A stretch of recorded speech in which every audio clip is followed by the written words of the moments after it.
अस्सलाम वालेकुम स्टूडेंट। जो है ये जो है लेक्चर 3 का पार्ट सी होगा। इसमें फ़िज़िकल प्रॉपर्टीज़ को डिस्कस करने जा रही हूँ मैं। सो प्रिपरेशन ऑफ ईथेन पढ़ा दिया था मैंने पार्ट बी में, ये पार्ट सी है। फ़िज़िकल प्रॉपर्टीज स्टार्ट करते हैं। Ethane is a colourless gas. Ethane क्या है? कलरलेस है। मीन उसका कोई कलर नहीं है, इथेन का कोई कलर नहीं है, कलरलेस गैस है। सही है, ये बात याद रख लीजिएगा। It's boiling point is -89 Celsius, यानी इसका जो बॉइलिंग पॉइंट है वो कितना है? -89 सेल्सियस है। ये भी हमसे क्यों में पूछा जा सकता है। It is sparingly soluble in water but readily soluble in ethanol.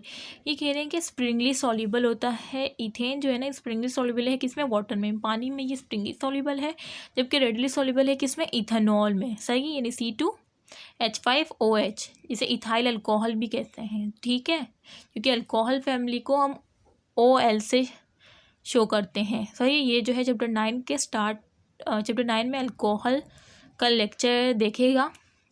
ठीक है, उसमें मैंने बहुत डिटेल में अल्कोहल का बताया था कि उसको हम किससे शो करते हैं। उसके आखिर में ऑल लगता है तो इथेनॉल फैमिली को शो करता है। ठीक है, इथाइल अल्कोहल भी कह सकते हैं, इथेनॉल भी कह सकते हैं। अच्छा, तो यही बात है कि ये स्प्रिंगली सॉल्युबल है किसमें? वाटर में, और रेडली सॉल्युबल है इथेनॉल में। ये एमसीक्यूज में आ सकता है कि इथेन किसमें रेडली सॉल्युबल है। 4 ऑप्शन में से एक इथेनॉल होगा, तो आपको इथेनॉल पे ही टिक करना होगा। ठीक है, बॉइलिंग पॉइंट याद रखिएगा। और ये आके कलरलेस गैस है। ठीक है, ओके। अब है chemical property. It Burns in air और ऑक्सीजन। ये कह रहे हैं कि बर्न होता है इन एयर ऑक्सीजन। अच्छा, स्टूडेंट बहुत परेशान हो जाते हैं कि मीन्स ये एयर भी है और ऑक्सीजन भी। भाई एयर में क्या है जिसमें हम सांस ले रहे हैं? ऑक्सीजन की मौजूदगी ज़्यादा है ना, कि हम ऑक्सीजन है तो हम सांस ले रहे हैं ना।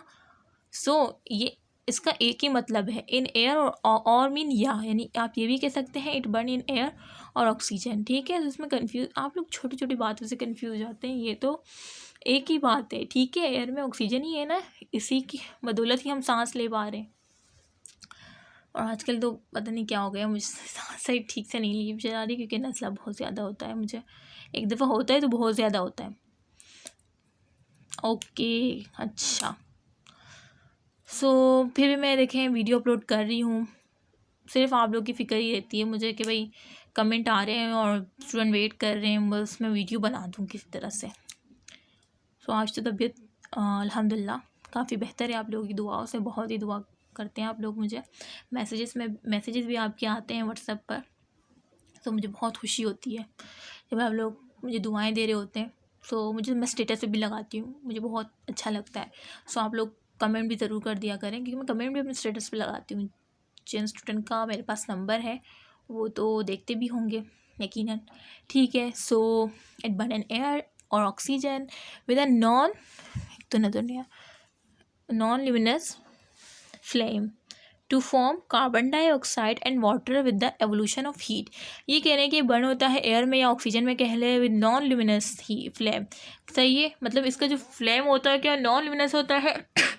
टू फॉर्म, और ये फॉर्म क्या करता है? कार्बन डाइऑक्साइड, और क्या फॉर्म करता है? ये वाटर। ये देखें, कार्बन डाइऑक्साइड, ये जो है इथेन है, ऑक्सीजन की प्रेजेंस में बर्न कर रहा है, और ये क्या दे रहा है? कार्बन डाइऑक्साइड और वाटर दे रहा है, और साथ में with the evolution of heat, यानी एवॉल्व कर रहा है किसको? हीट को भी।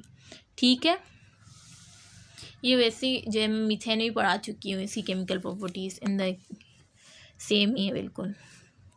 अच्छा, अब इसका जो दूसरा रिएक्शन है वो क्या है? हेलोजिनेशन। हेलोजिनेशन मीन हेलोजन का ऐड होना। जैसे कि ना इससे पहले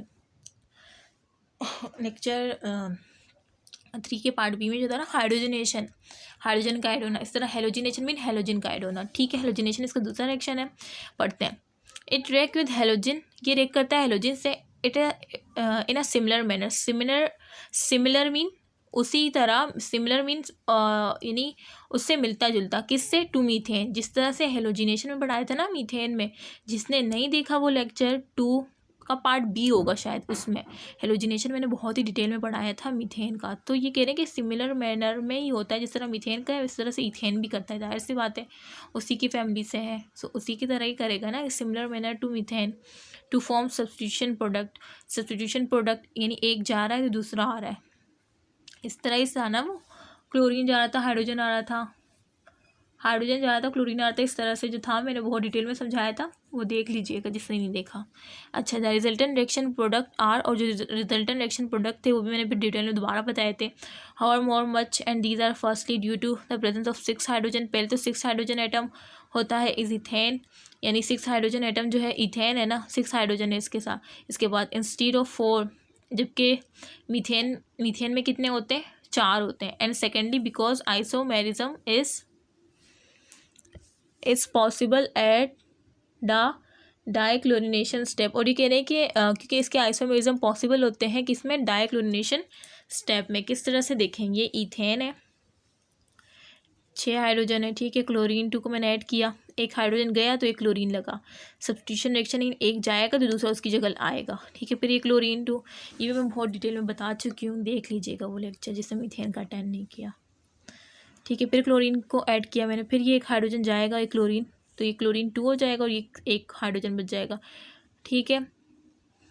सो ये इस तरह से ये जो है 1,1 डाइक्लोरो इथेन है, ठीक है। और ये 1,2 यानी ये दोनों क्लोरीन जो है ना यहाँ भी अटैच हो सकते हैं, और ये जो एक क्लोरीन है एक यहाँ भी आ सकता है, एक यहाँ भी आ सकता है। जब यहाँ आएगा ना तो ये CH2 हो जाएगा। अगर दोनों यहाँ अटैच होंगे ना तो ये CH हो जाएगा, ठीक है। ये बात तो समझ आ रही होगी। तो अगर ये इधर ही है तो हम इसे पढ़ेंगे 1,1 डाइक्लोरोइथेन, और अगर ये इस तरह से है तो बोलेंगे 1,2 डाइक्लोरोइथेन, ठीक है। तो ये आइसोमेर, दोनों आइसोमर्स है ना, आइसोमर्स इज पॉसिबल है एंड डाइक्लोरिनेशन स्टेप, ये डाइक्लोरिनेशन स्टेप एंड जब 2 क्लोरीन हो जाएंगे, ठीक है। सो यही बात हो रही है यहाँ पर, और तो कुछ खास नहीं है, ठीक है। बस यही था, हेलोजिनेशन भी समझा दिया, और अगर आप कुछ समझ नहीं आए तो कमेंट कर दीजिएगा या मैसेज में पूछ लीजिएगा, ठीक है। सो मैं इजाज़त लेती हूँ, आई होप कि आपको समझ आ गया होगा, और जिसने लाइक का बटन स्टार्ट में प्रेस नहीं किया था वो प्रेस कर दे अभी, और साथ में कमेंट भी कर दें कि आपको ये लेक्चर कैसे लगा, और जो है अपनी दुआओं में ज़्यादा से ज़्यादा याद रखें। पता नहीं आजकल तबीयत बहुत ज़्यादा ख़राब हो रही है, और अभी जो है मुझसे ये लेक्चर नहीं बनाया पाया, मतलब फिर मैं चाह रही थी कि मैं इथेन आज ही कंप्लीट कर दूँ इंशाल्लाह। नेक्स्ट जो होगा ना हमारा वो होगा केमिस्ट्री ऑफ ईथीन, जिसका दूसरा नाम क्या है, इथाइलिन। ये भी मैंने डिटेल में बताया था इस चैप्टर के स्टार्ट में। सो मैं अभी इजाज़त लेती हूँ, उम्मीद है कि आपको समझ आ गया होगा, और जो है कमेंट ज़रूर कीजिएगा, लाइक कीजिएगा, शेयर कीजिएगा अपने फ्रेंड के साथ, रिलेटिव के साथ। हो सकता है कि आपका फ्रेंड्स किसी ऐसे बंदे को सेंड करे, या आपका रिलेटिव जिसको ज़रूरत है वाकई इस चैनल की, ठीक है, और वो आपको दुआएं देगा, ठीक है। सो मैं इजाज़त लेती हूँ, अपना ख्याल रखेगा, ठीक है। और जिसने लाइक का बटन स्टार्ट में प्रेस नहीं किया था वो अभी प्रेस कर दे याद से। ओके, अल्लाह हाफिज़।